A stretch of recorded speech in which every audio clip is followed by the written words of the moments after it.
और रिया में अपना बच्चे लगातार मांग कह रहे हैं, तो अब मांग नहीं अब मांग नहीं करेंगे, गाड़ियां खड़ी रहेंगी। हम लोग तो मरना है, यह तो चाहे खड़ी करके हम लोग हड़ताल पर जाएंगे। दूसरी चीज़ क्या है। गिंद क्षेत्र के ये पहिल बघेली न्यूज चैनल में हम कनिष्ठ तिवारी अपना पंचन का सभी जनन का प्रणाम करी थे। हमारे पीछे एक भीड़ देखा तो भीड़ आए बस एसोसिएशन के, सीधी के बस एसोसिएशन आए जे विभिन्न मांग लेके जो है यहाँ कलेक्टर का ज्ञापन सौंपी नहीं। लगातार ये लॉकडाउन के बाद जो है एक कहा जाए हर कारोबार में असर पड़ा है, और एक कारोबार या जो परिवहन से जुड़ा रहा वह में असर पड़ा है। हमारे साथ कुछ लोग हैं यहाँ बस एसोसिएशन के, अपना अध्यक्ष हैं जी, हम बस मालिक हैं सर। अच्छा, कोषाध्यक्ष है, और अपना जो है कौन मांग लेके आए हैं एठे और का समस्या है, सब पहलू में चर्चा करी थे। पहले तो यह बताइए कि का मांग लेके आज कलेक्टर का ज्ञापन सौंपे हैं अपना। हमारे लोगों का मांग ये है कि अब 4 महीना से गाड़ी खड़ी है और 4 महीना में प्राइवेट स्टाफ जो है तो कुछ नहीं पावे, रोज़ गाड़ी चली तब पाई ना अपन खान पीन। सबसे बड़ी उनके ये है कि कम से कम 10,000 रुपया एक कर्मचारी की मिले तो रोज़मर्रा वाली व्यवस्था हो। और हर प्रदेशन में लॉकडाउन भा तो टैक्स माफ़ हो गया, लेकिन अपने यहाँ वह कोनो माफ़ का सूचना नहीं आई है। वही खातिर हम पंच विज्ञापन सौंपन। तो अपना पंचायत के कहा भी है कि एक बड़ा जो कहा जाए कि बड़ा वर्ग है जेकर जो है दैनिक जीवन के रोजी रोटी जो है या परिवहन सेवा से जुड़ी है, और वो का शासन के द्वारा रोक लगाई गई कि लॉकडाउन में न चलावा जाए, जेके वजह से उनका रोजी रोटी में असर पड़ा, उनका जीवन के दिनचर्या में असर पड़ा, तो उन्हों का जो है प्रशासनिक मदद दी जाए। तो यह बताइए कि यह जो बस के परिवहन है वर्तमान में क्या स्थिति है। वर्तमान बसें सब खड़ी हैं। हाँ, और हम लोगों की मांग है कि जब बसें चली नहीं 3 महीने से तो उनका टैक्स क्यों दे, पहले टैक्स माफ़ किया जाए, इसके बाद फिर हम लोग आगे गाड़ियाँ चलाएंगे। और वो भी यदि सवारियाँ नहीं निकलती तो उसमें सरकार के द्वारा उसकी क्षतिपूर्ति किया जाए। और दूसरी बात क्या है,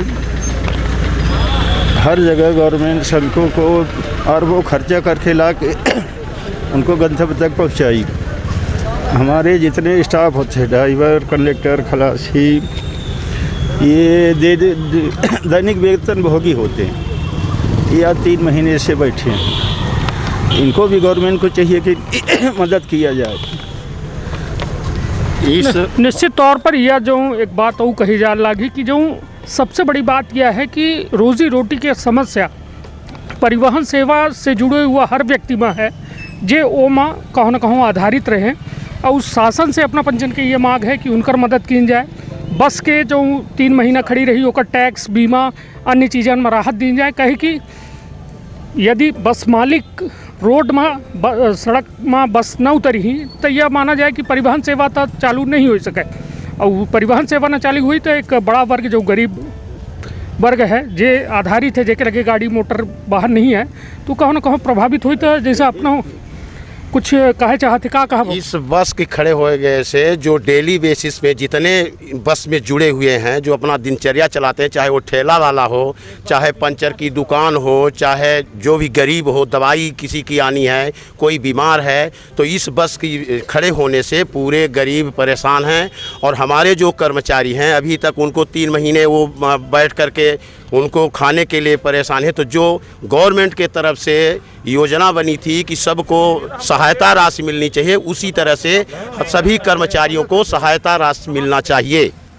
निश्चित तौर पर हमने जने अपना कुछ कहे चाहते हैं। अपना ये बताइए कि बस माँ कल के सरकार के द्वारा गाइडलाइन का जारी की गई है, या दौरान जोने के अपना पंच विरोध करी लाए। गाइडलाइन ये है कि अभी तो गाड़ी बंद करा दिए हैं, लॉकडाउन कुछ गाइडलाइन है ही नहीं है। नहीं तो जैसा अभी यह रहा कि 50% सवारी में कल लेके चली अपना पंचे, तो यह गाइडलाइन तो जारी है ना कि बस परिवहन तो टैक्स नहीं, अभी तो टैक्स नहीं माफ़ किया गया। 3-4 महीने का जो टैक्स है वो भी रेगुलर जमा करने पर ही रेगुलर टैक्स जमा करने के बाद ही मिलेगा, तो टैक्स आदमी कहाँ से जमा कर पाएगा। 4 महीने से गाड़ी चली नहीं, 3 महीने से चक्का नहीं हिला। स्टाफों को मैनेज करना पड़ता है कि वो कहीं न जाए बेचारे, उनको भी खाने पीने की व्यवस्था घर से ही हम लोग दे रहे हैं, टायर पहिया बेच भाँच के। अब आगे का कुछ अभी शासन का वही नहीं दिख रहा है। और प्रांतों में हो गया है, जैसे छत्तीसगढ़ है, आपके राजस्थान में, वहाँ तो टैक्स भी माफ़ कर दिए, 3 महीने आगे का भी माफ़ कर दिए कि आप लोग शुरू करिए, फिर जैसा होगा तो फिर 25% 50%। तो यहाँ तो कुछ नहीं है। या जैसा अपना कही लगे छत्तीसगढ़ राजस्थान के उदाहरण दे लगे, तो अपना पंचे ये पहिल बे मांग करीला है कि कई एक बे कह चुके ना वो कर कई बार हो चुका है। एक महीने पहले भी कलेक्टर साहब को ज्ञापन दे चुके हैं। तो का कुछ आश्वासन हो दिन की केवल ज्ञापन है भर ज्ञापन भर दे रहे हैं। अब अध्यक्ष, हाँ ये अध्यक्ष महोदय हैं। हाँ, शिवराज सिंह से हमारी इंदौर भोपाल कमेटी मिल चुकी। इंदौर में पहली बार मिले तो बोले हम भोपाल जाके अपने अधिकारियों से बात करके इसका फैसला करता हूँ जल्दी। फिर एक हफ्ते बाद नहीं हुआ, फिर भोपाल में मिले, फिर वही शब्द कि हम ट्रांसपोर्ट कमिश्नर से बात कर लें, अधिकारियों से फिर बताएंगे। आज 15 दिन के ऊपर हो गया, कोई निर्णय नहीं तो आया। अब का करब अपना पंचे मान ली मांग नहीं मानी जाए और या में अपना पंचे लगातार मांग कह रहे हैं, तो का करब? अब मांग नहीं अब मांग नहीं करेंगे, गाड़ियाँ खड़ी रहेंगी। हम लोग तो मरना है ही है, तो चाहे खड़ी अब करके हम मरें। लोग हड़ताल पर जाएंगे। दूसरी चीज़ क्या है, 4 महीने कब, ये 3 महीने गाड़ियाँ खड़ी थी, इनका टैक्स बाकी है। यदि आगे चलाएंगे भी तो उसका टैक्स एडवांस जमा होता है। 4 महीने का एक गाड़ी का एक साथ टैक्स जमा होता है। 15,000 16,000 एक गाड़ी का टैक्स बनता है 1 महीने का। तो आदमी मर जाएगा, एक गाड़ी बेचे तो एक गाड़ी का टैक्स जमा करे। सर एक चीज़ और, दूसरी चीज़ 52 रुपये लीटर डीजल था जिस समय ये किराया निर्धारण हुआ था। आज 80-81 रुपये लीटर हो गया, तो कैसे हम चला पाएंगे गाड़ी? इसके लिए भी शासन कुछ निश्चित तौर पर एक बड़ी समस्या जो है, कहो न कहो जो ट्रक कही थे, मतलब ये परिवहन एसोसिएशन है, मतलब बस एसोसिएशन, उसके सामने बड़ी चुनौती है कि एक तो पेट्रोल डीजल के जो रेट बढ़े हैं, डीजल और पेट्रोल लगभग एक बराबर रेट हो चुके हैं। अभी कुछ दिन पहले एक रिपोर्ट आई दिल्ली के, तो एक वो इनके लगे चुनौती है कि डीजल महंगा हो गया तब किराया बढ़ावा जाए, तब का उतने सवारी मिल पाई ही, यह एक बड़ी चुनौती है।